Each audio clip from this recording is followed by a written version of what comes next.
আসসালামু আলাইকুম। আজকের প্রতিবেদন নিয়ে আসলাম রাজনীতি পরিস্থিতি। আজকের আমাদের স্টুডিওতে উপস্থিত আছেন মাসুদ রানা। দেশের নিরাপত্তা নিয়ে কিছু বলেন আপনি।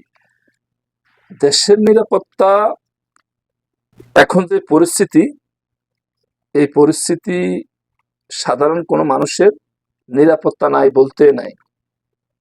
যেমন 5ই আগস্টের আগে আমরা আহ, কোনো সমস্যা হলে হোক টাইম রাত দিনে যে কোনো মুহূর্তে ফোন করলে 999-এ তারা জবাব দিত কিংবা আসতো। এখন বর্তমানে 999-এ ফোন দিলে পুলিশ তাদের নিরাপত্তা আহ, দিতে পারতেছে না। জনগণের নিরাপত্তা কিভাবে দিবে? এখন এই যে অভ্যর্থনটা হয়েছে এখন 5ই আগস্টের পরে, ছাত্রদেরকে যারা মারছে তাদের বিচার করতেছেন, ঠিক আছে, কিন্তু পুলিশ যে মারা গেছে তাদের বিচার কেন হইতেছে না? এই কারণে দেশের আইন শৃঙ্খলা বাহিনীর এই সমস্যা। এটা ঠিক হবে যদি পুলিশদেরকে যারা মারছে তাদের বিচার যদি সঠিকভাবে করে, তাহলে ইনশাল্লাহ আইন পরিস্থিতি আগের মতো চলে আসবে, আশা করি। আচ্ছা।